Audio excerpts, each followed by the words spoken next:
Hi, and welcome to the Butler Buzz. I'm your host, Kate Stutz, and I'm sitting here with Jen Bindernagel from the Butler Blind Association. Jen, how are you today?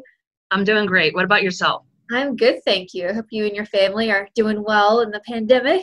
How are you Staying guys? healthy, staying busy. It's all good. Definitely. So, how are things at the Blind Association? Different, I guess, is how I would describe it. During the pandemic, a lot of our services have changed. We've been adapting as we go. A lot of what we used to do, meeting in person and having support groups, have changed to a lot of one-on-one with individuals, helping to prevent isolation and still meeting all of their basic needs to remain independent. So, for example, Kate, I don't know if you know or not, but the majority of individuals who are blind because of age-related eye disease. Okay. So the majority, like macular degeneration, cataracts, glaucoma, which develop with age. So the majority of our client population are vulnerable right now with the virus that's going around. So the Blind Association has really stepped up since the middle of March, and we've been providing grocery shopping and getting all of the basic needs for individuals and delivering them as needed for all of our clients in Butler and Armstrong counties. So we've stayed very busy with that. We've continued to provide transportation to doctor's appointments that were not able to be held with teleconferencing or video. So we're very happy that we've been able to provide those services to our clients and have remained open throughout the entire pandemic. Our staff were very dedicated to the individuals who they don't rely upon our service, but benefit from the services that we offer. And, it was interesting when it all came about and things began to close down. I think that was middle of March, about March 15th, Right. we got the notice, right? And when I spoke with the staff here, they said, we can't close down. We can't close down. You are We're essential. This is right. essential to their lives and their livelihood. Sure. Absolutely. So that made me very proud that the staff at the Blind Association is so dedicated to our mission of providing services that educate and empower individuals to be independent. And we've been doing a lot of that through the pandemic, whether it was providing and teaching individuals how to wear masks correctly, to getting them the soap that they need to keep their hands clean, to getting their groceries so that they're not hungry, and really providing one-on-one talking opportunities for our clients so that they're not isolated and alone.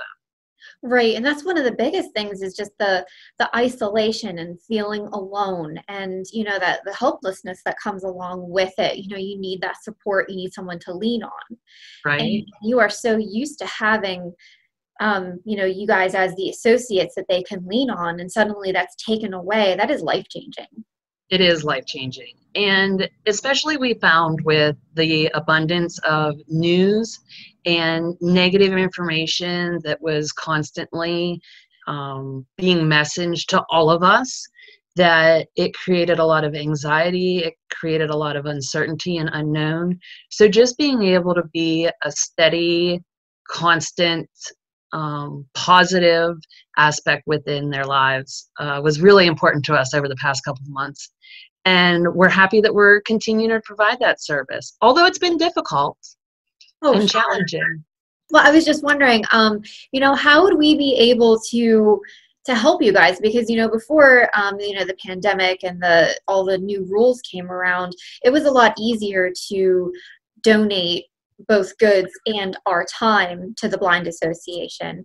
And now that that has been taken away, what are some ways that we can help in a safe way that would still benefit you and benefit your clients? Absolutely. Great question.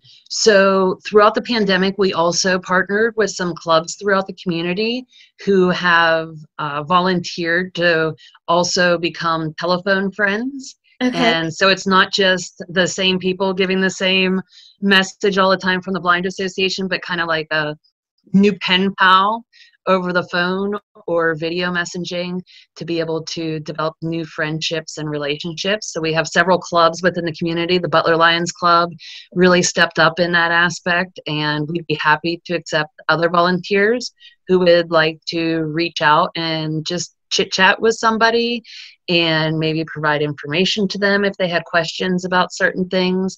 I thought that was a really fun project that we implemented. And lots of people stepped up. We also had several groups within the community sew masks for us, which I don't have on, but I'm in my office by myself with my door closed, so we're okay right now.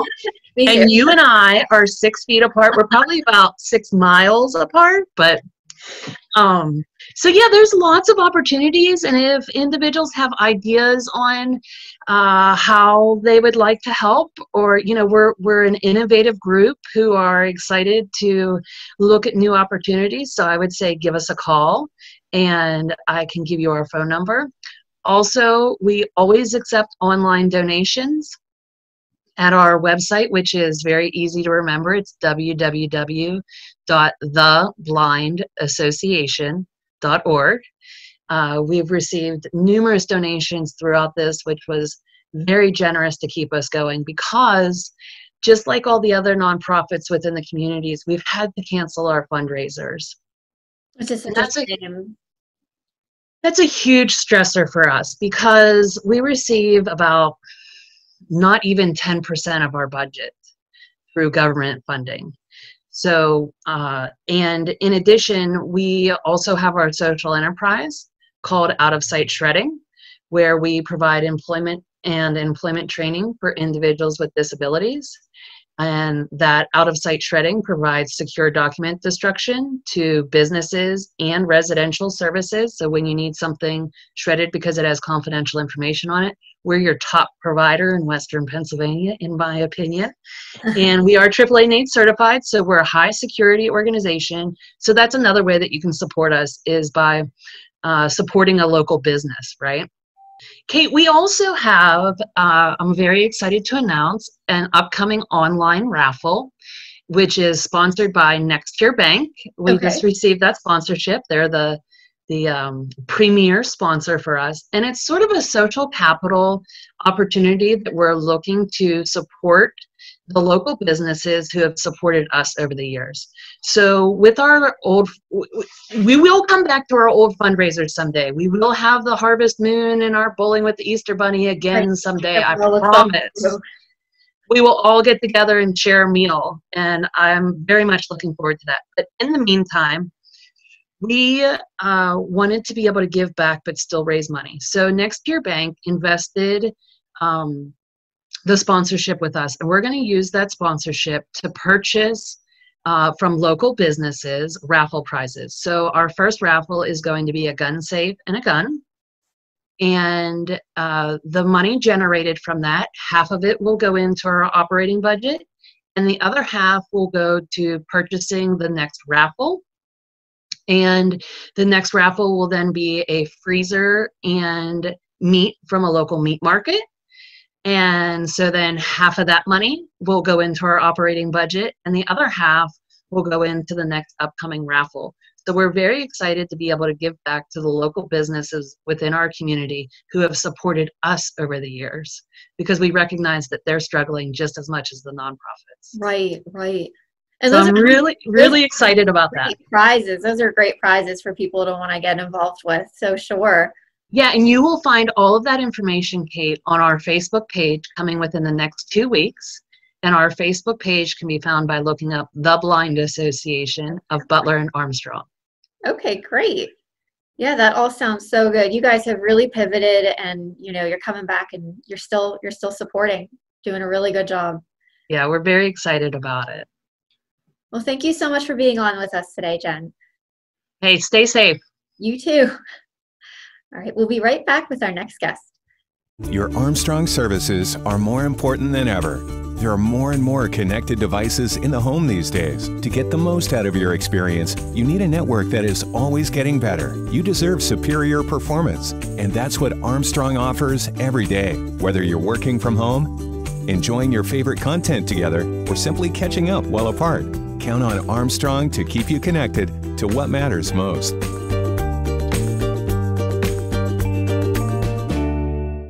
Hi, and welcome back. I'm sitting here with Brenda from Community Care Connections. Brenda, how are you doing? I'm good. Thanks, Kate. So thank you for joining us tonight. We really love to learn about Community Care Connections and what you provide to the community. So could you tell us a little bit about what you offer? Sure. We are all about helping people with disabilities to have their best lives ever. So we do that by being a disability supports organization. We're located just on the western edge of Butler, out towards Prospect. We have 9 different programs. We provide services to over 700 people in a variety of counties. So from people with disabilities, from children as young as birth all the way to people who are elderly. Wow, that's pretty impressive. So you really do cover the whole life of a person. We do. Yes, it's a lifespan. Definitely. So can you give us some examples of how you would help people, what you would provide? Sure. So for our youngest participants, children from birth through age 3, we have what's called an early intervention program. So those are for little ones who have been identified with a disability, and we have occupational therapists, physical therapists, speech therapists, special education teachers who go in and work with their parents to help their children achieve their best potential. And then for school-age kids, we have what's called Camp Apple. And you can't really see it, but I have on my Camp Apple t-shirt. And it's a summertime and a weekend program where it's an inclusive program. So we include kids with disabilities and without disabilities, helping them all just to nurture friendships and have a great time. This summer, it's virtual. It's usually face-to-face, but this summer it has been quite face-to-face. And then for adults, we have employment services. We offer support for employment, also for going out into the community. And then we have a day program, and we also have residential homes. And then we support a few people who live independently. So we have a few adults with autism and things like that who have their own apartments, and we help them to make sure that they can do that in the best way possible. Well, that's fantastic. So like you mentioned with Camp Apple, how it has gone virtual, can you tell us some other ways that you have changed your services to be able to offer your services safely during the pandemic? Sure, I'd be happy to. Well, it's really interesting. I almost said funny, but it hasn't been funny at all. As soon as the pandemic struck, just as the pandemic was striking us, we were in the process of switching over to an electronic health record system. So we had received a grant, and we had just purchased all these laptops and smartphones and things like that to start documenting electronically. And instead, we were using all of these tools to provide services electronically. So within just a matter of a few days, we were able to switch. We moved a lot of people to working from home, and we switched our programs around for the most part being virtual, with the exception of people who live in our community homes. And that, of course, they're 24/7, so they continue to live there. So they just continue to be quarantined together. Exactly. So we limited the amount of staff that would go in. We limited. And I have to tell you that we are very pleased and very proud of the fact that none of our staff and none of our participants have contracted COVID. So congratulations. I probably shouldn't have said that out loud, but that's the way we feel pretty good about it. Well, you're obviously doing something right. I hope so. I think you are. Can you tell us, is there any way, because it's hard to volunteer our time, and it is also hard to donate. What is the best way to be able to help out Community Care Connections during a pandemic where we can't stop in and share our time with you? Kate, I'm so glad you asked that question. So we have an annual fundraiser every year, and it's called Chef Tasting Party and Auction. Happens usually the first week in October out at the mansion on Route 8. We can't do that this year. Right. So we switched to what we're calling virtual chef tasting. I'm going to hold up this little document. So chef tasting was all about bringing in restaurants, vendors who passed out the tastings of their foods, and then people purchased tickets to come and be a part of that. So we sort of flipped it, and we thought all the restaurants that have given so much to us over the years, we'll give back to them.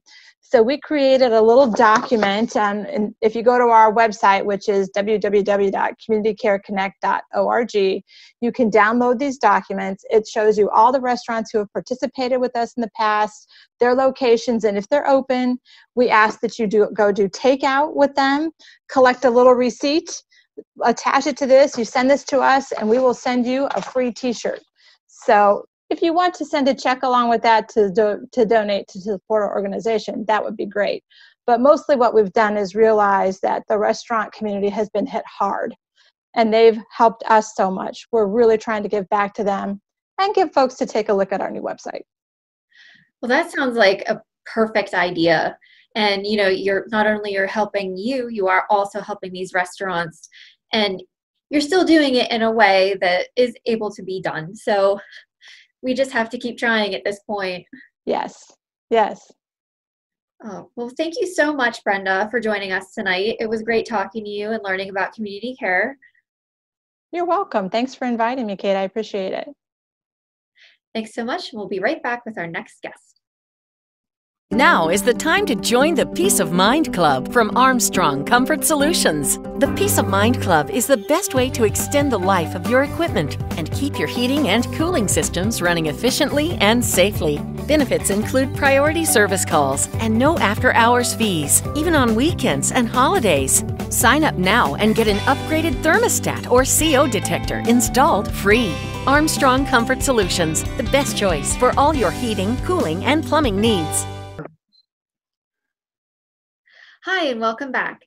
I'm sitting here with Mark Erder from the Sharon Regional Hospice. Mark, how are you? Just fine. Good. So can you tell us a little bit about Sharon Regional Hospice? I know you got started earlier and you're just kind of like getting up now. Well, we've been in the valley there in Sharon for over 30 years in various forms. Okay. Right now, we are an independent organization through an outfit down in Louisiana Home Care Group. And we spend a lot of time dealing with the myths of hospice. We take a team approach to caring for people, medical, psychosocial, spiritual, dealing with people toward the end of their life. To get into hospice, you have to have a diagnosis of 6 months or less. Okay. And we do deal with people who actually get better and don't need our services. But for those who do, it's an ongoing process, and we're not giving up. It's a different way of saying of success, different setting things up so people have a nice goodbye. So, you know, we provide medications to help deal with the pain, and provide ways of support for the families as well. It's called aftercare. It's bereavement. As a chaplain, I do the spiritual side. I'm also the bereavement coordinator. And we try to find ways just to get everybody the support that they need, because grief is a very hard time. Definitely. And people, there's no one way to grieve. And people always seem to grieve a little differently. And so we just try to support everybody in that whole process as best we can. So not only are you helping the patient, you're helping the whole family as a whole. That's right. That's right. That's excellent. Can you tell us how things have changed within the pandemic? You know, something that was a really difficult situation to begin with has become even harder because of new rules and restrictions. So can you tell us how Sharon Regional Hospice is adapting to all those? Well, of course, we have to wear masks. And some facilities, they require us to wear gowns as well, and maybe even gloves. Just as precautions. We also deal with facilities that greatly restrict visits by families. And so we try to, we're now setting up for virtual visits, trying to maintain as best we can contact with the families and in ways acting as intermediaries between the patients and the families. And of course, we deal with the whole medical side of it and the challenges of who is and who isn't vulnerable to COVID. Right. And trying to find the best way to manage their symptoms. Okay. So can you tell us, is there a way for us in the community to be able to contact you or maybe help you out in any way? Well, our phone number is 724-308-7322. And we can go 50 miles from our office, which is in Sharon, which is in Hermitage. And so we can reach out some distance. But we also have, once the pandemic has subsided, we run support groups. And so you don't have to be a part of hospice to join one of our support groups. And we'll be advertising those once everything gets started again. And those are in Sharon. I'm trying to start one here in Grove City and as far as Butler. Right. Well, those are just as important also for, trying to navigate, the difficult times of families with illness. Sure. That's right. Okay. Well, that sounds great that you also have the support groups aside from having the hospital available too. Thank you so much for sharing all your great info with us. We appreciate you being on the show. Okay. All right. Thanks so much, Mark. Okay. Thank you. We'll see you next time on the Butler Buds.